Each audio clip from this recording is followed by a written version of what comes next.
momentous breakthrough in the Middle East, something that people said was never going to be done. We ended the war in Gaza and really, on a much bigger basis, created peace. And I think it's going to be a lasting peace, hopefully an everlasting peace. Peace in the Middle East. We secured the release of all of the remaining hostages, and they should be released on Monday or Tuesday. Getting them is a complicated process. I'd rather not tell you what they have to do to get them. There are places you don't want to be, but we are getting the hostages back on Tuesday, Monday or Tuesday, and that'll be a day of joy. I'm going to try and make a trip over. We're going to try and get over there, and we're working on the timing, the exact timing. We're going to go to Egypt, where we'll have a signing, an additional signing. We've already had a signing representing me, but we're going to have an official signing. And the amazing thing is all of the countries over there, from Qatar to Saudi Arabia to UAE to all of them, I mean, the rich ones, the less than rich ones, they've all come together, something which is amazing, actually. They've all come together for this, and they're really probably the best relationships they've ever had.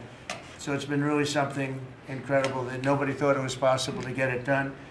And very importantly, the hostages are coming back. As you know, they consider them hostages. They talk about them as hostages, but there are approximately 28 dead people, mostly young, mostly men, but and boys. I mean, boys. The one woman talked about her baby. Her baby's 25 years old, but you know, to her it's her baby, and we're bringing them home. We're getting them to, we're getting everything, and to those parents, the dead young man is just as important, as though this person were alive. It's amazing. I've never seen anything quite like it. I've been very much involved. I've never seen anything quite like it. But it's really peace in the Middle East. And you remember October 7th was terrible, but also from the Hamas standpoint, they probably lost 70,000 people. That's big retribution. That's big retribution. But at some point, that whole thing has to stop, and we're going to see to it. Gaza is going to be slowly redone. You have tremendous wealth in that part of the world by certain countries, and just a small part of that, what they make will do wonders for Gaza. And I think you're going to see some tremendous countries stepping up and putting up a lot of money and taking care of things. But there's tremendous spirit like I haven't seen. And even the news, I won't call it fake news for this purpose, because they really were very fair today, I must tell you, in all cases. But they covered it very well. They covered it very fairly. Everybody loves it. Everybody. People that were never giving us a fair shake, frankly, they can't even believe it. They're so they're amazed by it. A lot of people are. But it was just everything came together. I think the attack was very important on Iran, because let's say that didn't happen, they'd probably by now have a nuclear weapon, numerous nuclear weapons, and therefore, even if we signed a deal, there'd be a big dark cloud over it, and it wouldn't be the same thing. So Iran's different, but Iran wants to work on peace now. They've informed us, and they've acknowledged that they are totally in favor of this deal. They think it's a great thing. So we appreciate that, and we'll work with Iran. As you know, we have major sanctions on Iran and lots of other things. We'd like to see them be able to rebuild their country too, but they can't have a nuclear weapon. So I want to express my tremendous gratitude to the leaders of Qatar, Egypt, and Turkey for helping us reach this incredible day and for being there. They were there with us all the way. And of course, as you know, Saudi Arabia and Jordan and so many. I will tell you, President Erdogan was personally involved in dealing with Hamas and some of the others. He's been great. They've all been really amazing. Indonesia's been amazing. Indonesia's been fantastic. The whole world has come together for this. People that didn't get along, people that didn't like each other, neighboring countries that frankly didn't like each other, but now it's just this moment in time. So we look forward to welcoming the hostages, like you can't believe, home to their families, and that'll take place early next week. We hope Monday or Tuesday. And all Americans should be proud of the role that our country has played in bringing this terrible conflict to an end. And I want to thank, some of the people, JD, you were fantastic, and Pete, you were great. Marco was fantastic. Some of you were very much involved. I'm looking around. So indirectly, I think almost everybody in this room was involved. Susie, I want to thank you very much. You were incredible. You've done an incredible job. So, and yes, John, what you've done was invaluable. CIA, John Ratcliffe, and he's done an incredible job. So I want to thank you all, and if I'm missing anybody, I apologize, but you've been amazing. And then you have Steve Witkoff, who worked so hard. And you remember we settled 7, this is number 8, we settled 7 wars or major conflicts, but wars. And this is number 8. And the one that I thought would be maybe the quickest of all would be Russia-Ukraine, and I think that's going to happen too.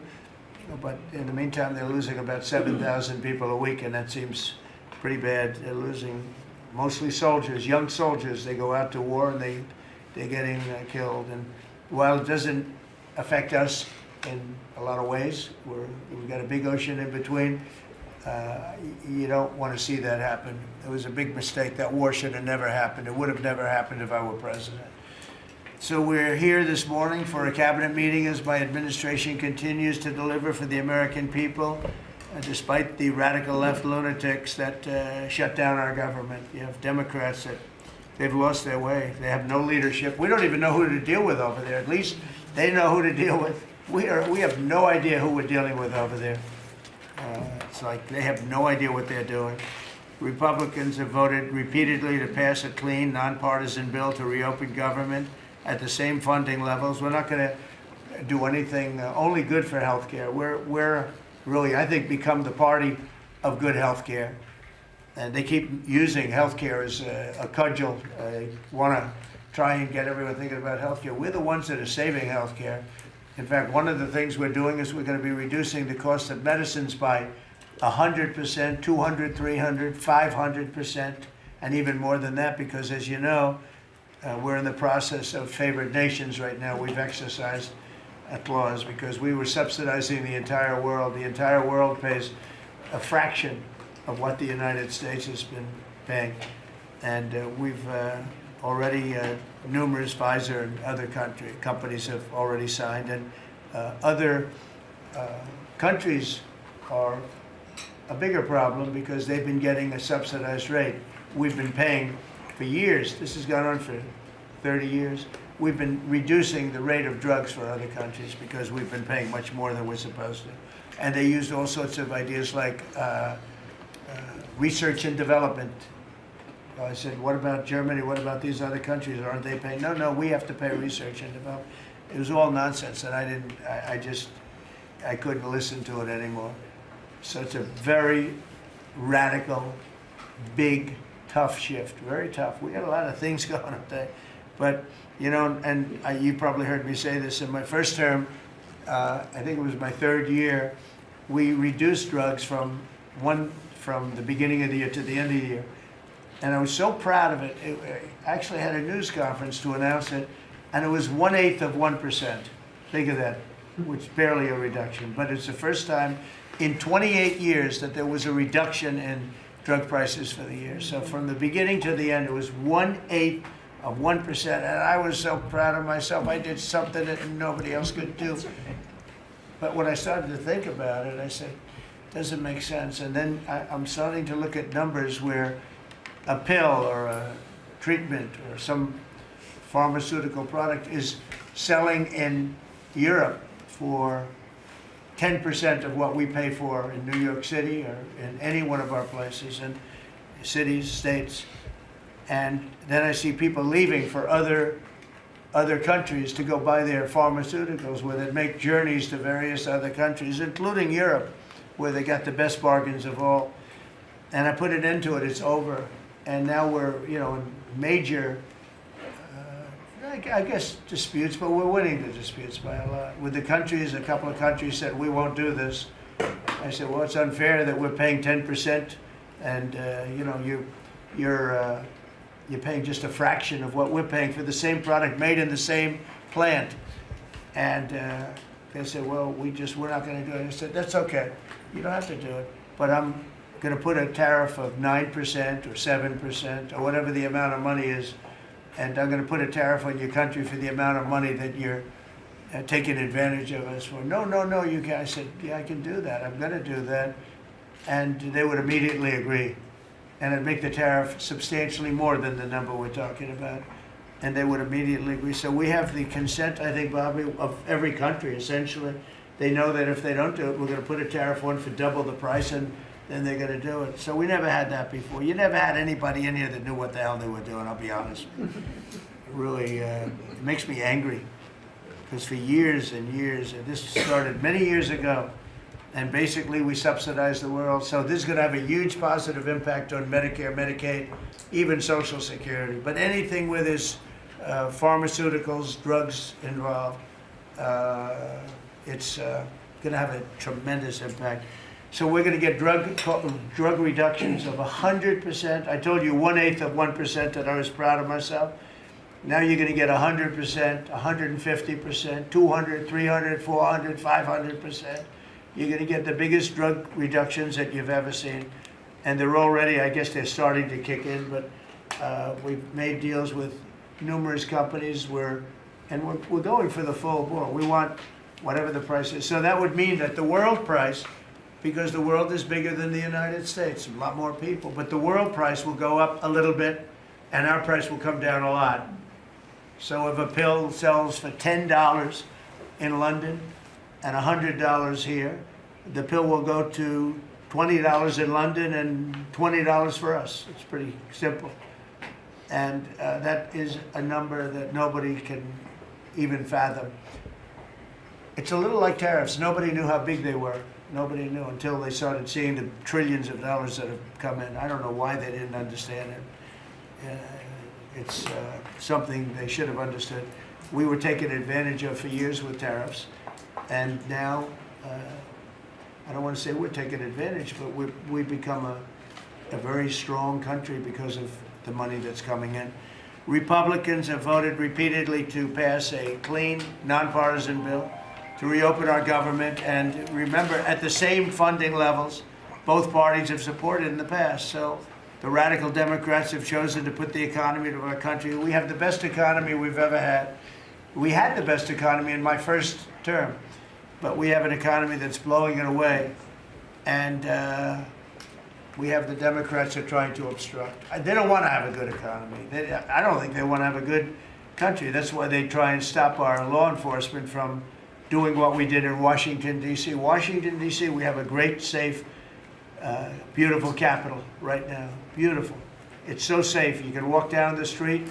Numerous people standing before me were mugged. And you're not going to get mugged anymore. We have a safe capital, one of the safest. We took it from one of the most unsafe places to one of the most safe places in the country. And we also beautified it, and we're in the process of doing even more so. So we're very proud of our capital. Again, we were embarrassed by our capital. A lot of people being killed. They'd come from Iowa, Indiana, Florida. They'd come up, and they end up getting shot. They're not getting shot. We moved out 1,700 people approximately, right? Approximately 1,700 hardened criminals, career criminals. They moved them out. So Chuck Schumer and Hakeem Jeffries and the congressional Democrats are holding the entire federal government hostage. I will tell you, a lot of Democrats want to get this thing open too. They do. They're calling us, and they just want to get it open. And all we're doing is saying, just play the same thing until we get it straight. And they don't know how to go about it. I mean, and the problem is we really don't know who the hell is leading the Democrats. You have this AOC, I don't know her at all, but I watched her the other day. She said, well, if they want, they could come to my office. That's not leadership, you know. The only one that challenged her actually was Nancy Pelosi, and Nancy's not looking too good. I don't know what happened to Nancy, but she's not looking great. but she was the only one, I give her credit, she was the only one that challenged her. But AOC said that they can come to her office and negotiate, the Republicans. And we're saying, oh, I didn't know she was in leadership. But she's taking Hakeem Jeffries' place, and Schumer's afraid that she's going to run against him. And right now, I don't know, he can change, life is crazy, right? But right now he can't beat, I don't think he can beat anybody. So he'll lose in a primary. I would say he'll retire before he loses in a primary. So I think Schumer's going to retire because he can't beat anybody. His polls are so bad. Meanwhile, the Democrat shutdown is causing pain and suffering for hardworking Americans, including our military, our air traffic controllers, and impoverished mothers, people with young children, people that have to live not the greatest of lives. But we're doing so many tax cuts. We've cut their taxes. The great big beautiful bill, we've cut their taxes at levels that nobody's ever seen. I mean, no tax on tips, no tax on Social Security, no tax on overtime. It's been a great thing for a lot of people. They're doing great. Despite all of the damage that it's caused, the shutdown has been, pretty damaging. I mean, it's not yet because it's early, but it gets a little bit worse as it goes along. And we'll be making cuts that will be permanent. And we're only going to cut Democrat programs. I hate to tell you. I guess that makes sense. But we're only cutting Democrat programs. But we're going to start that, and we have Russell, who can talk to you about it if he wants to, but we'll be cutting some very popular Democrat programs that aren't popular with Republicans, frankly, because that's the way it works. They wanted to do this, so we'll give them a little taste of their own medicine. But Chuck Schumer proclaimed this morning that every day gets better for them. No, every day it's actually getting worse for them. And they're having a rebellion in the Democrat Party because they want to stop. And if you saw all of Schumer's, I watched last night like 10 different times over the years, he said, you can't shut down government, you can't shut down, and now he's the one that shut it down. So this is a confession that he's acting not to serve the people, but to serve the partisan interests of his party. And I don't think he's serving them well because they're way down. Look, they just lost an election in a landslide. It was interesting. I watched Kamala, who was a sad figure. I watched her the other day saying the election was very close. I said, no, the election was a landslide. We won the popular vote by millions. We won the Electoral College by, I think, 312 or 315 to 220 something. But there's another one that we won that's why when you see the maps are completely red. It's counties. The counties, we won at 2,505 to 525. So 2,500 to 525. That's called one of the greatest, biggest landslides in history. And that's one that people are using now as a primary. But literally, when you see it colored in, the entire country is red representing Republicans. So, they go around, they just lie. They just lie. And everything's a big lie with them. Well, the other side, and the other thing I don't understand is, Christie, I looked at crime numbers in Chicago. They're through the roof, and I have a governor who stands up every day and tells us how wonderful Chicago is. It's just a lie. It's like a con job. It's like Gavin Newsom.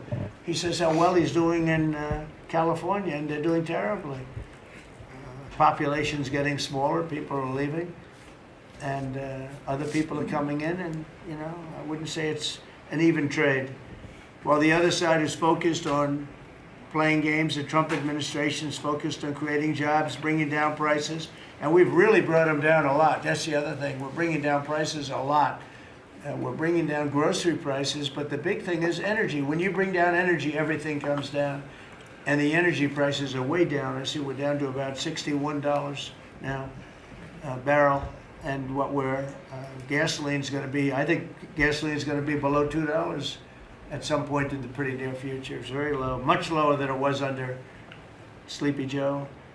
And we're restoring law and order in our country. We're restoring it here, but we're restoring it right now. We're in Memphis. We're going to Chicago. We're going to other cities. Many governors are asking us to, including Democrats are trying to ask. I don't know what the big problem is. If I were a Democrat governor, I'd be saying, whatever you can do to get crime down, I'll take anybody. You can bring them in I don't care who it is. A lot of people said that. They interviewed women, these beautiful women in Chicago, black women with a MAGA hat, a red hat. They said, we don't care who he brings in here, but this place is really dangerous. We just want crime to stop. It's true. They don't care. You know, they don't differentiate between the National Guard and the Marines. They don't care. They'll take anybody. And that's the way it is. I mean, they want what we did in D.C., they want to happen to them. And it's happening in Memphis already. I see in less than a week, the numbers are really good.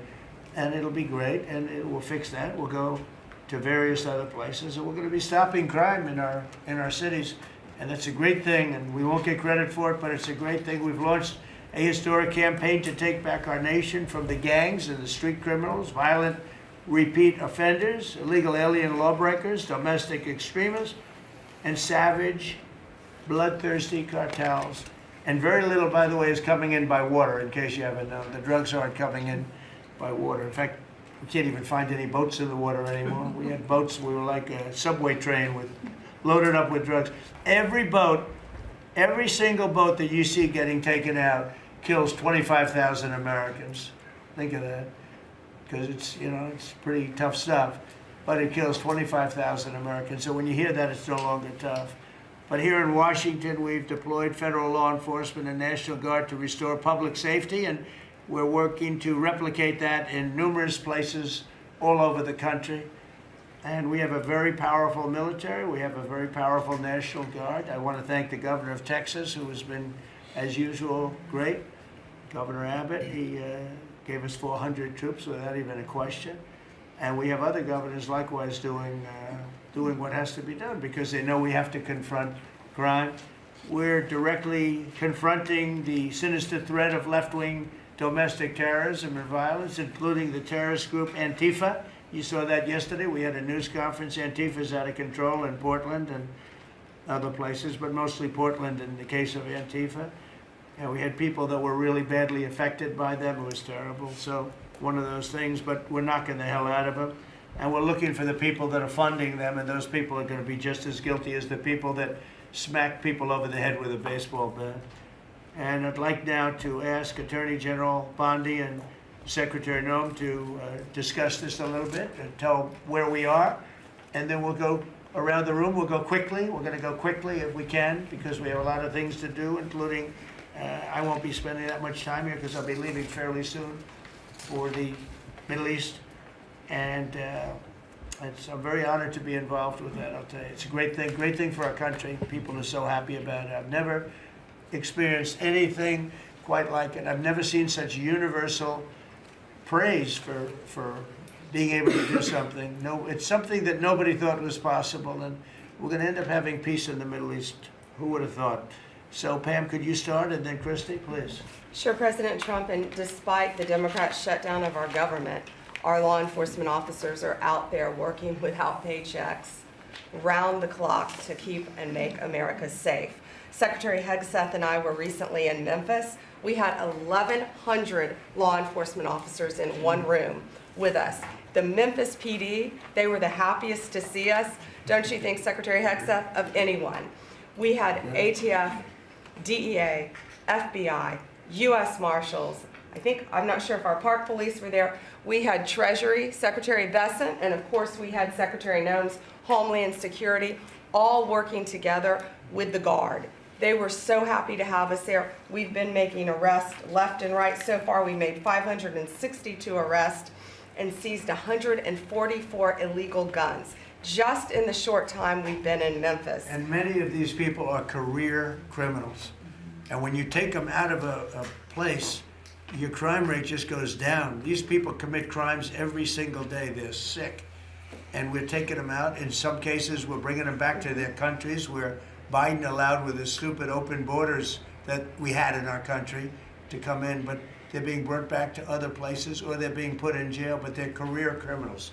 President Trump, last night alone, we made 91 arrests, 19 firearms off the streets, and one was a warrant for a homicide, and 4 sex offenders who had active warrants. One was a sex offender on a child.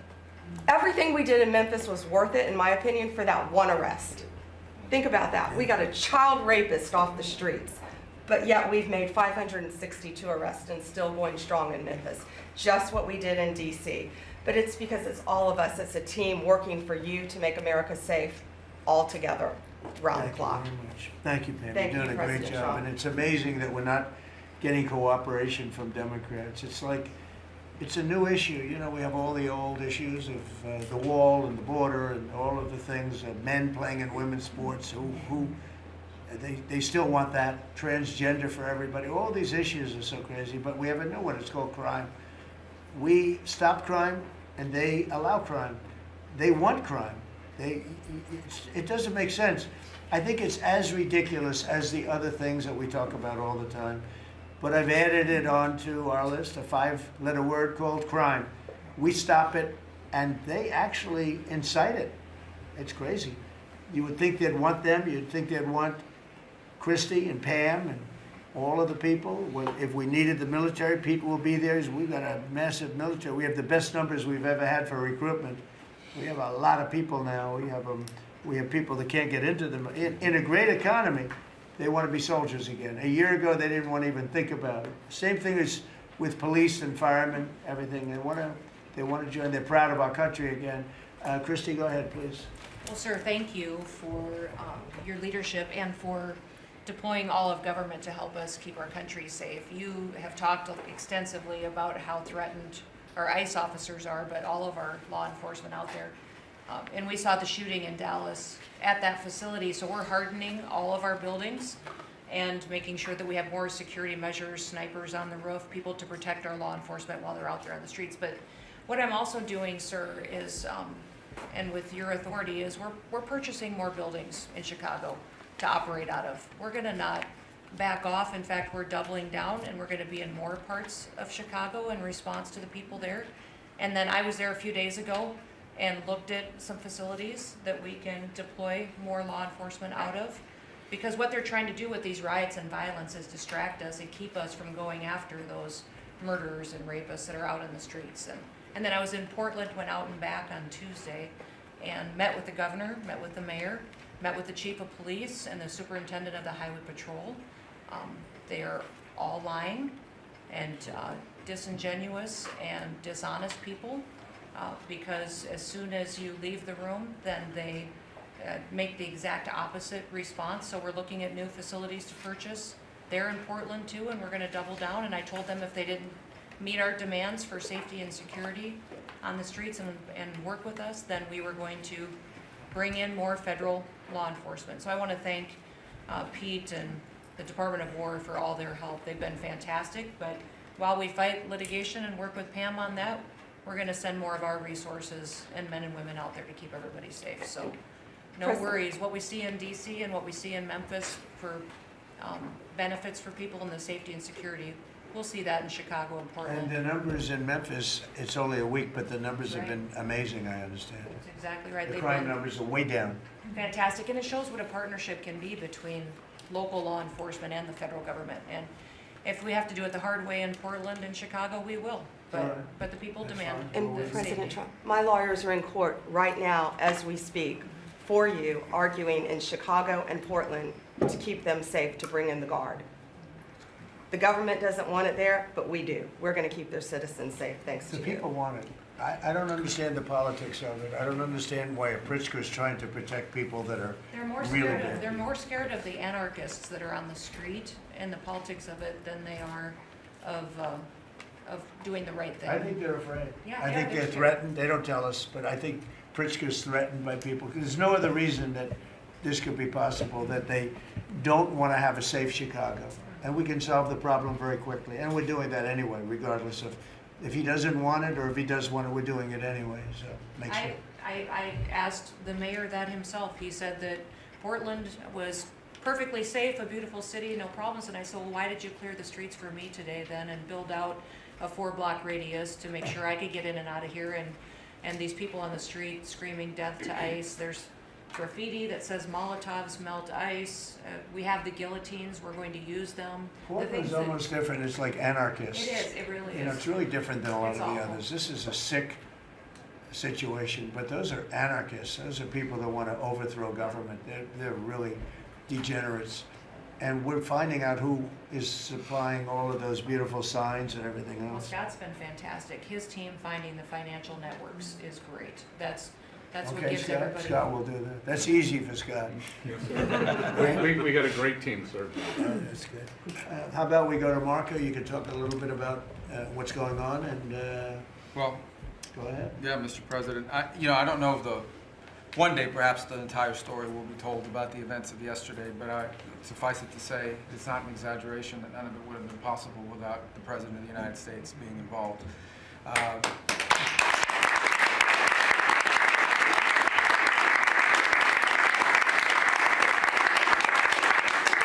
It really began with your trip to the Middle East, where these relationships were forged with partners in the region, personal relationships, close relationships that created the foundation where all of this was possible.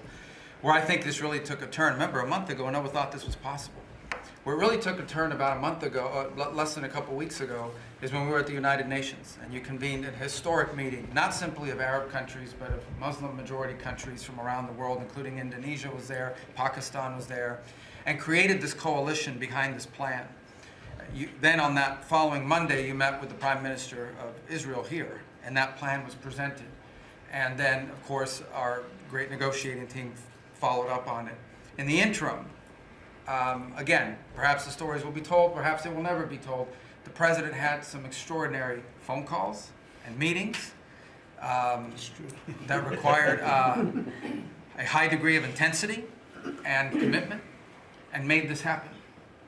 And I think what's important to understand is that yesterday what happened was really a human story. There's a geopolitical aspect to it, there's no doubt about it. It creates the conditions for Gaza to one day be a normal place again, and people to have a better life, and Israelis to be safe.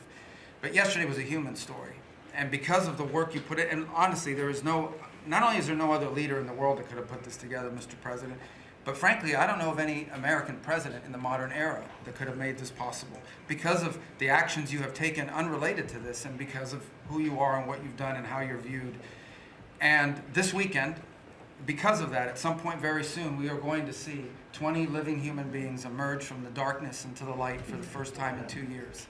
And that is because not only were you used the credibility and the power and the prestige of this office and the relationships you created, and you committed yourself to making it happen. And I think it will go down as a historic moment in the history of our country, and something our country should be very proud of, that we have a president that's committed to not just peace, but to the human aspect of reuniting these families.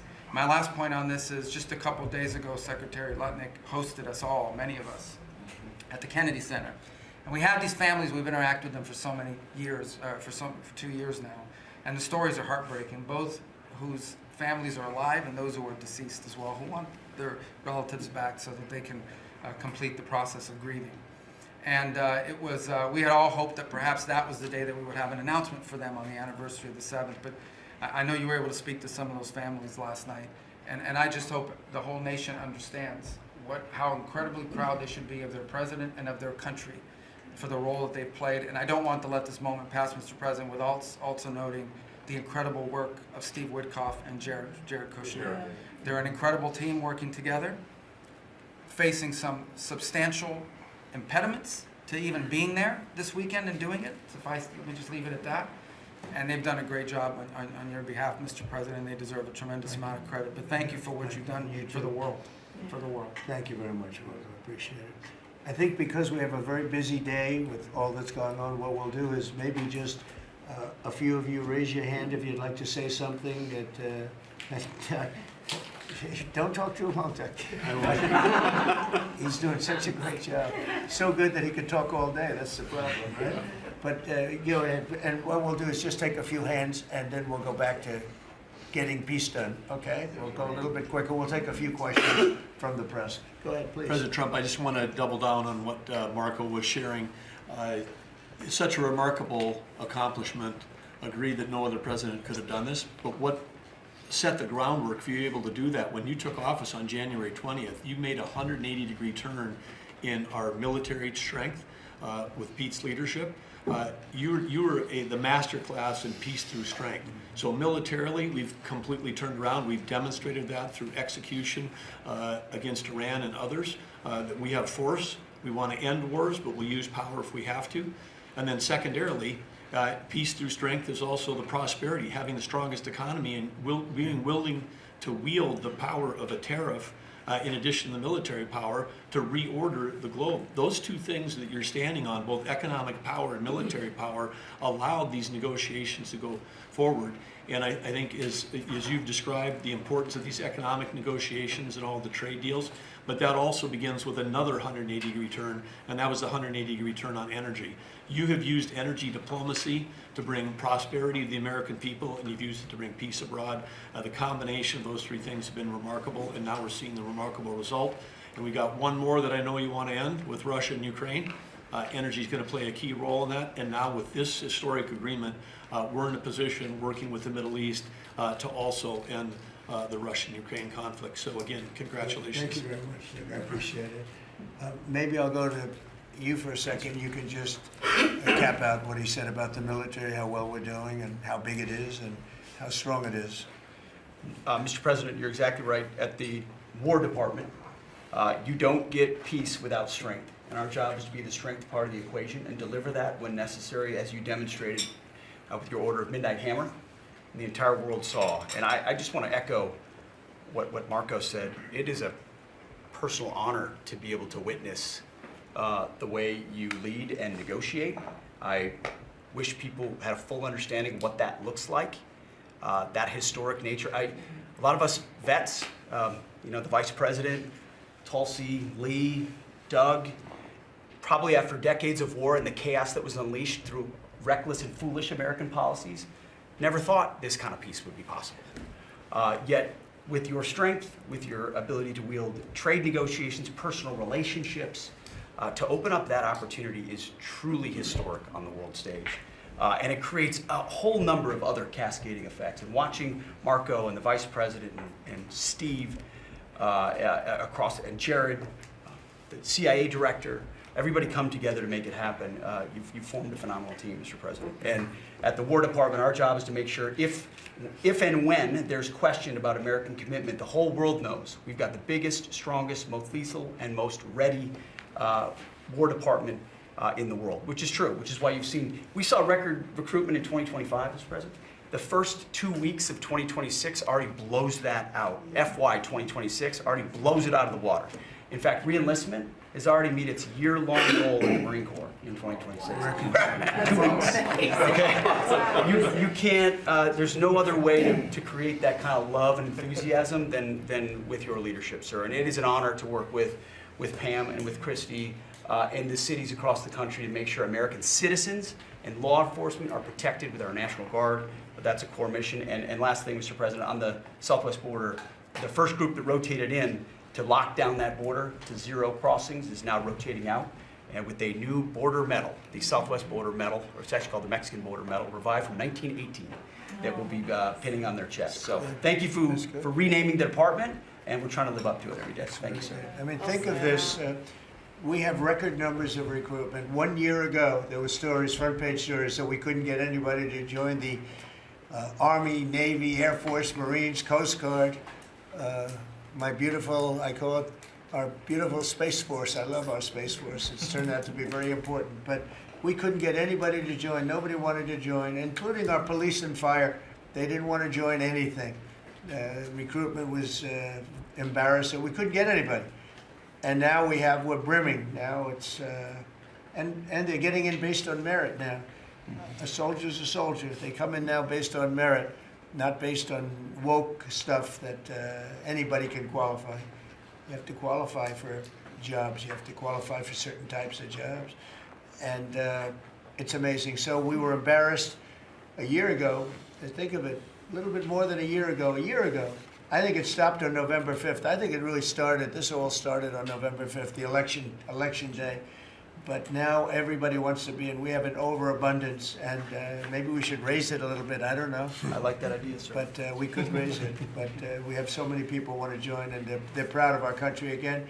JD, could I ask you to say a few words? Yes, sir. So just a couple of things. Mr. President, first of all, congratulations on yesterday. It was a big day to Marco, to Susie, to the entire team, but in particular, viewing it from this perspective where for months the fake news media attacked you, attacked the entire team, attacked your approach. You know, the definition of insanity is to do the same thing again and again, expecting a different result. The reason we're here is because the president actually charted a different course with a different team. He vested a lot of authority in Steve Witkoff in particular, and that's why we're here. It's because you did something different, and I think it's important to recognize that.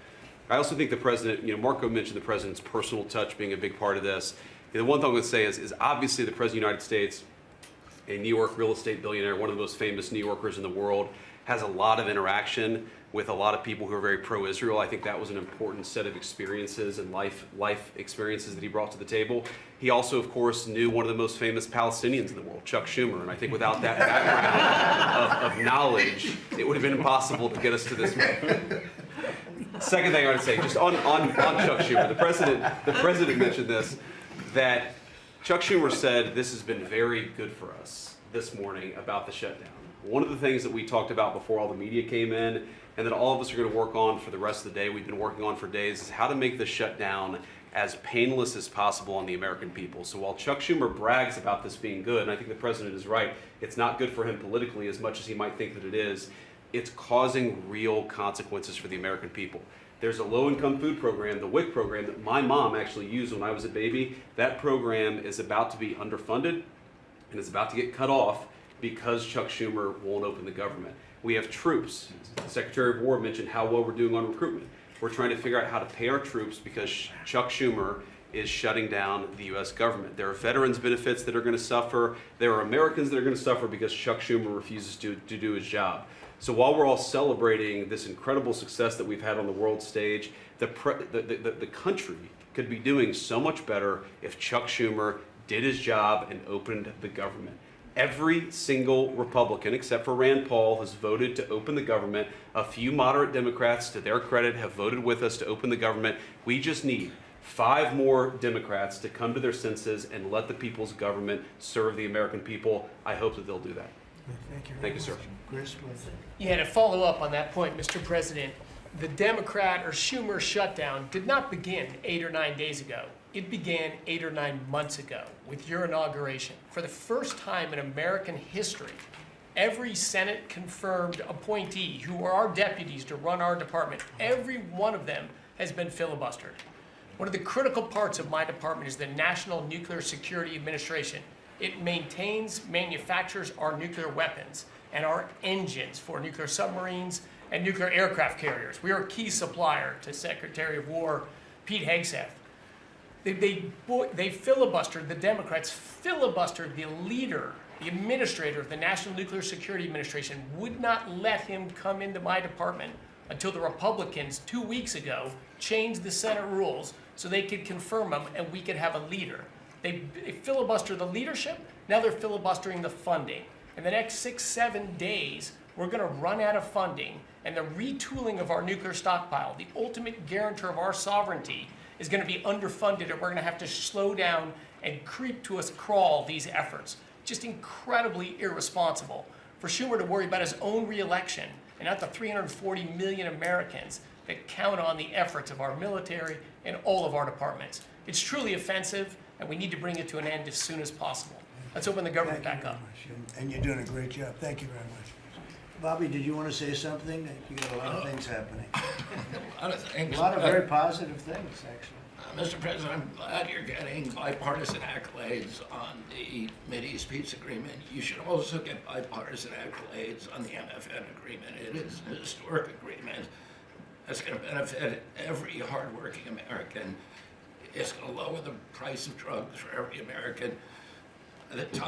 By the time this administration is over, we will have 95% of the drugs in this country will be the lowest price in the world. It immediately begins to affect Medicaid, Medicare, Social Security, the other government programs. I remember when I went through the confirmation process, and the principal preoccupation of the Democrats during that process was whether I would continue the IRA negotiations on drugs. The Democrats negotiated 10 drugs. I'm supposed to negotiate every year 15. The 10 that they negotiated, they claimed to get a 22% reduction, but it was a lie. It was 22% under the list price, which was actually higher than the price we were getting. So Medicaid, Medicare ended up paying more for those drugs than they were paying beforehand. They only got a benefit on one drug. One was tied. 8 of them were lower. So they should be applauding what we're doing now. We're doing something that every administration, Democrat and Republican, has been saying that it was going to do for decades, and you got it done because you understood the power of the tariffs. That we had leverage over these companies. And you did it in a way which you asked us to do, to negotiate in a way that was not going to stifle innovation, that was going to make sure that those companies could bring their production home, and they are doing that. And it was a profound success. It will affect every American for 100 years. And you should be getting bipartisan accolades on that. I'll say one other thing about Tylenol, only because of this. This morning before I came in here, somebody showed me a TikTok video of a pregnant woman, 8 months pregnant. She is an associate professor at the Columbia Medical School. And she is saying F Trump and gobbling Tylenol with her baby in her placenta. And the level of Trump derangement syndrome has now left the political landscapes, and it is now in the realm of pathology. And a mother could overwhelm millions of years of maternal instinct to put her baby at risk. And all you have to do is look at the studies which you and I talked about. It's not dispositive that causes autism. It is so suggestive that anybody who takes this stuff during pregnancy, unless they have to, is irresponsible. There are 15 rodent studies. Every one of them shows if you give it to the mother, the babies, and particularly the male babies, have profound neurological and behavioral changes. There is a study from Johns Hopkins on cord blood where they divided women into 3 categories: those who had the least acetaminophen in their cord blood, and those who had the most. The ones with the most had 3.6 times the rate of autism in their children. The middle category had 2.2 times, so it's a dose-related response. And there are dozens of studies that show the countries that use the most have the highest level of autism. Cuba has the lowest level in the world of acetaminophen use, and it has the lowest autism rate in the world.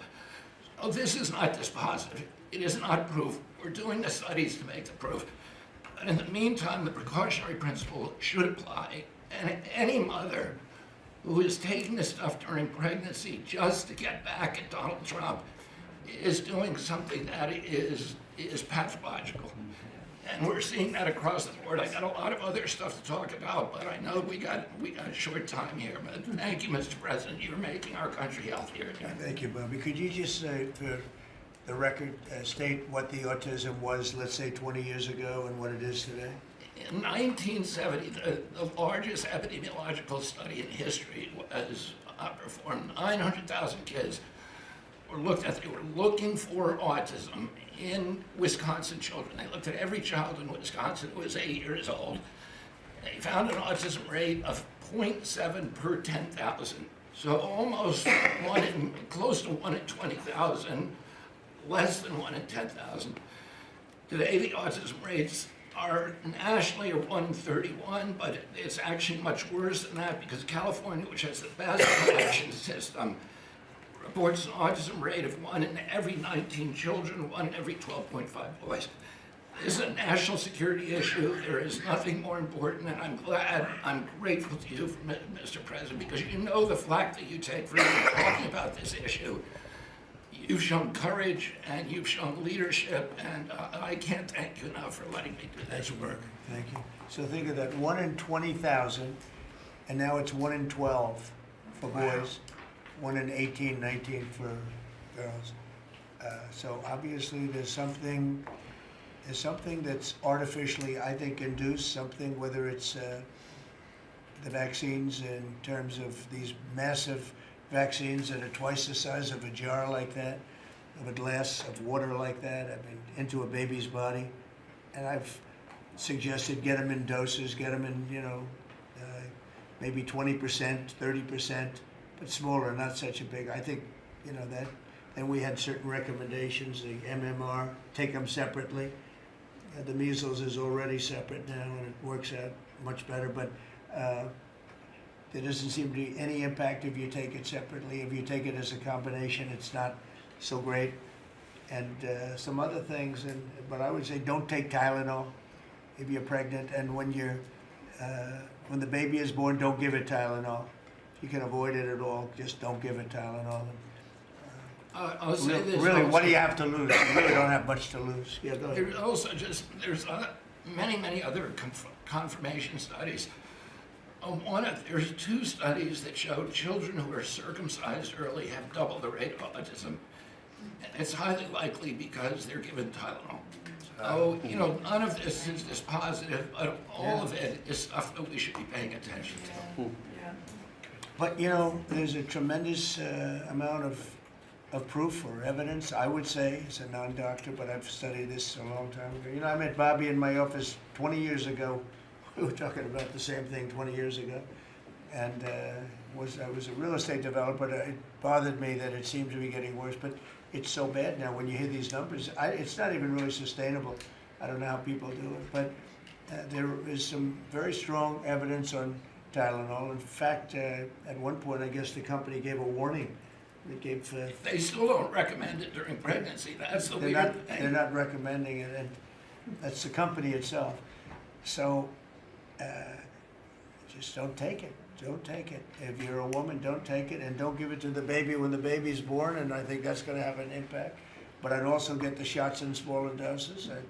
There are a few things, we gave a few things that just seem to be, and I think you'd get that number way back up. Think of it.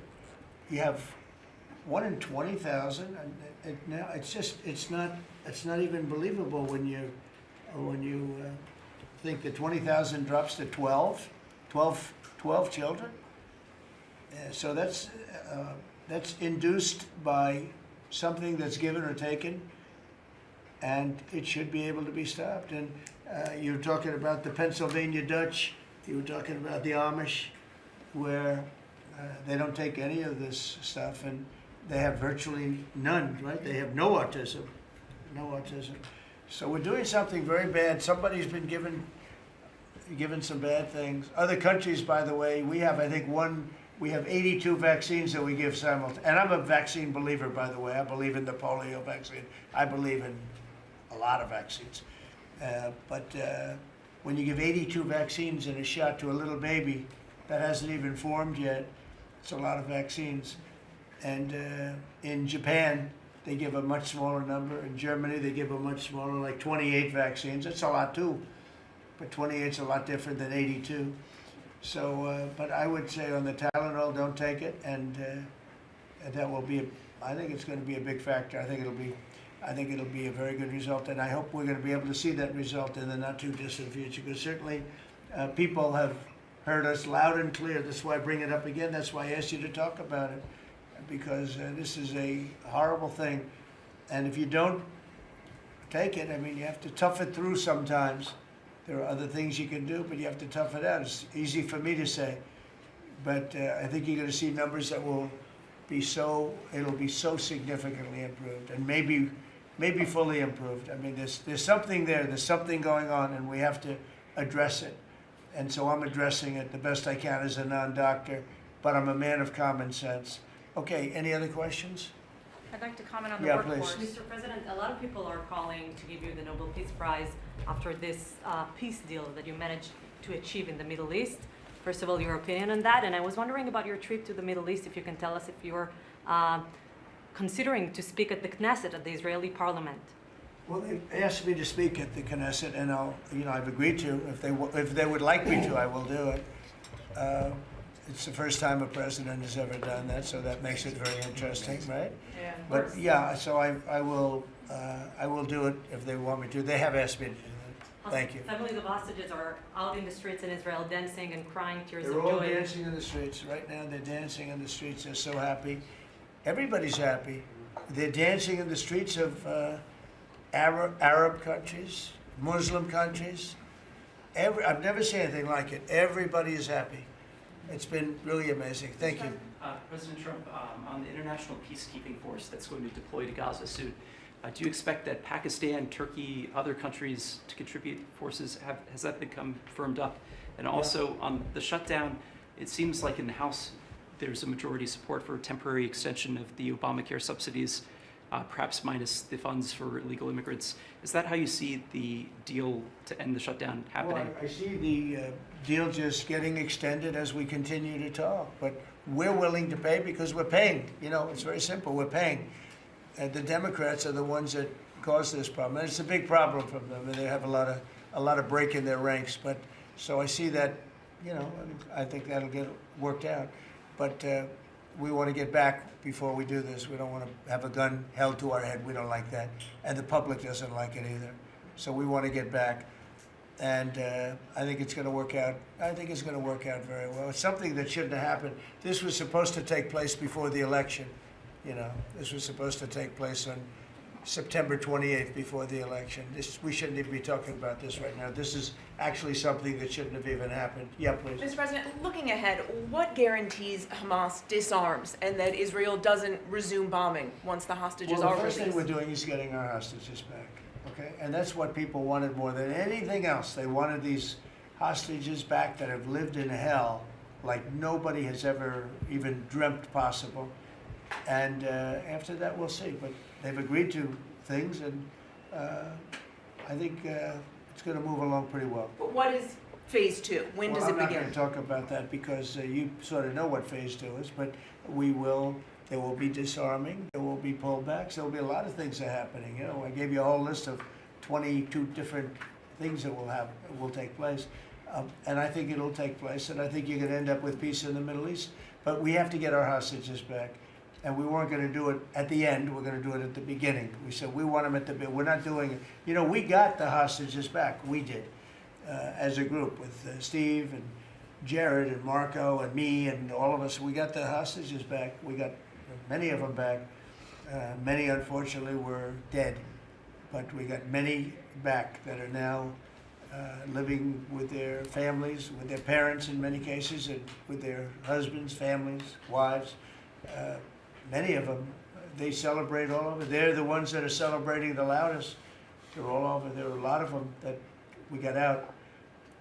But the last 20, and I always said the last ones are going to be the most difficult. But it's been a very big deal getting the hostages out. But the rest is going to take place too. And can you promise Palestinians they will be able to stay?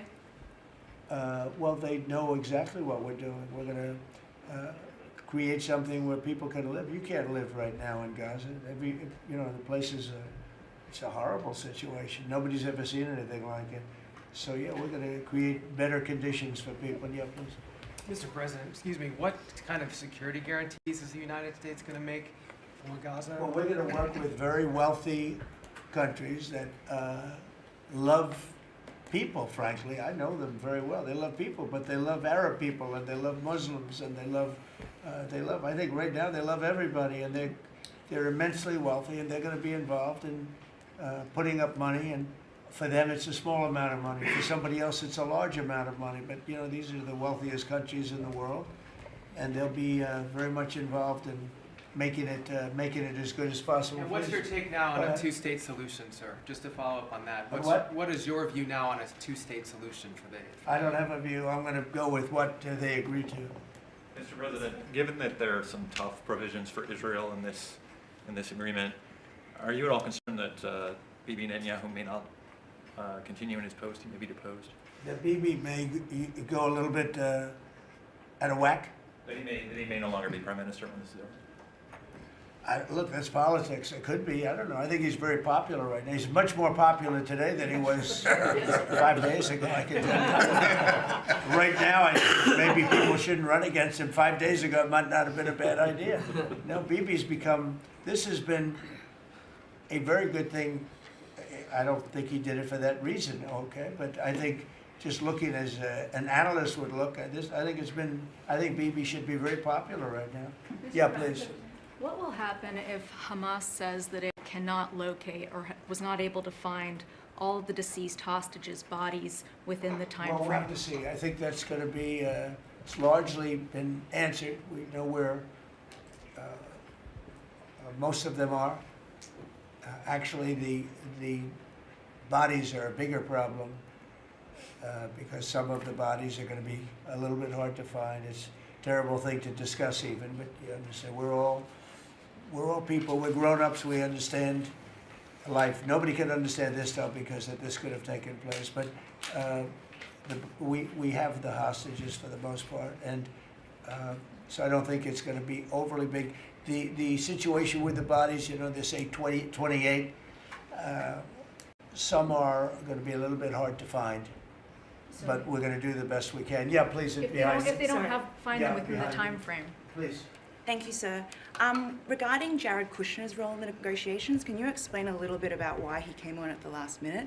And then in regards to the WIC program that the Vice President mentioned, do you know when the funding that you promised through the tariff revenue will actually go through to communities? Because there's reports that WIC providers are actually starting to close down today.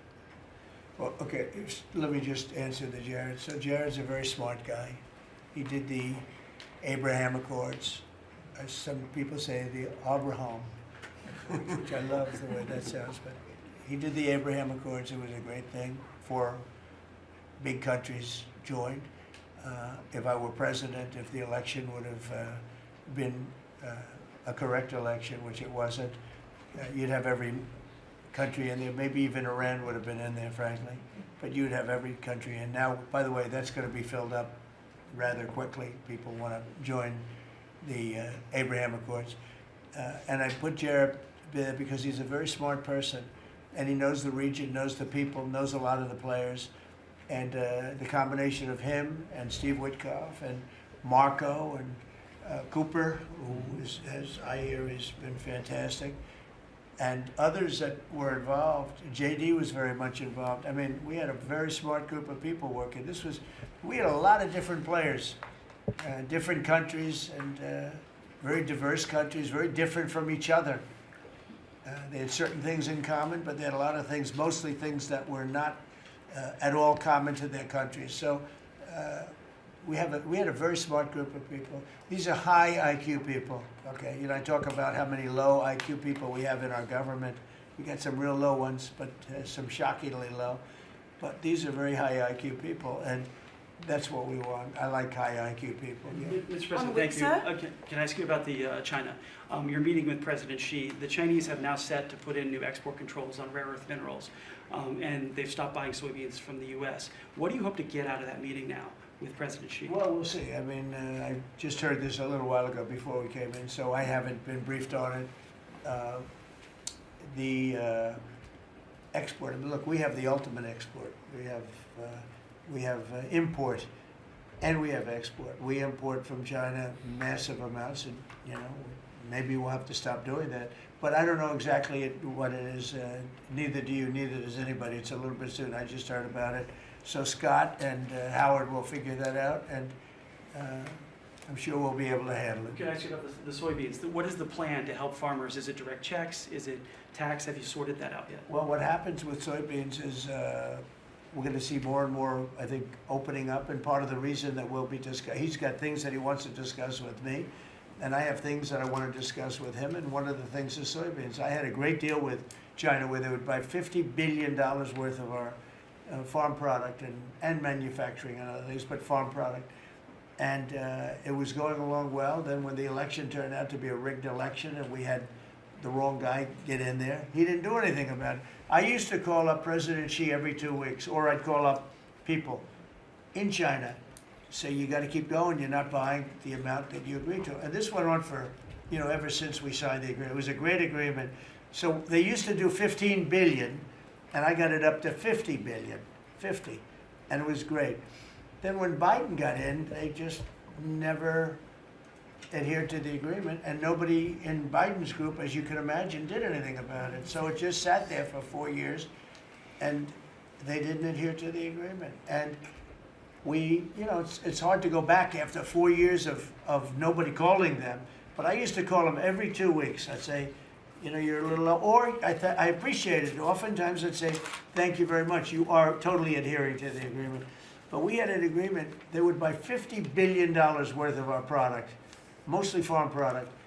And the farm, remember I said to the farmers, buy larger tractors and more land, and that's exactly what happened. They did well. But we do suffer. I'd like you to discuss that maybe for a second, Brooke. Sure. Very quickly, by the way. Yes, sir. But would you just talk about how Biden let us down? Biden, every single thing, every problem the farmer has is because Biden didn't do anything for 4 years. Go ahead. No, I think that's right. This president has been unequivocal in his support of the farmers. First of all, in term one, we worked on it so hard and opened up markets, but especially this term. But here's what everyone has to understand. The farm economy is in a very uncertain time. But that isn't because of the current trade negotiations, although certainly the China part is part of that. But we inherited a slew of issues. First of all, as the president said, when we left Trump 1, we had an agriculture trade surplus. When we came back for Trump 2, it was a $50 billion ag deficit. That isn't everything, that's just agriculture. The second part is the cost of inputs for our farmers increased on average between 30 and 38%, but that includes fertilizer, it includes fuel, it includes interest rates, it includes labor. All of this came about under Joe Biden, a 47% increase in the cost of labor that now Secretary Chavez-DeRimmer and Noam and I are working on. Fuel is coming down, thank you. Interest rates, thankfully, are coming down. A 73% increase in interest rates for our farmers. They couldn't get loans to make sure that they could move forward. So that's all really, really important. And I think we have to realize what the president's commitment is this, that we are moving into an era of rural prosperity, of a golden age for our farmers in rural America. The trade renegotiations and the trade realignment that Jameson and Scott and Howard have led with the president's leadership is unlike anything that's happened in the history of our country. And those that will benefit the most are the original Americans, our farmers and our ranchers. The president has committed, if we need a bridge, he has talked about that to get us from the Biden years to the new Trump era. That's what we're working on every day. We've got to get the government reopened so that we can move forward on that. And once we do, we'll be able to move out a significant program to help our farmers. Long term, we have to change this hamster wheel of government. We've got to ensure that the farmers have the market to sell, and it's a national security issue and onshoring a lot of the food as well. Okay, So, sir, thank you. Thank you, everybody. I think that's enough. Thank you, Press. Thank you, Press. Let's go. Thank you. The country is doing very well. Thank you very much, everybody. Thank you, Press. Still open to go out. Thank you. Thank you. Let's go, Press. Thanks, guys. Let's go. Head out, guys. Thank you. Thank you. Right this way. Thanks, guys. Grab the camera. We can come back. Here, if you head out. Of course, check them out. Come on. You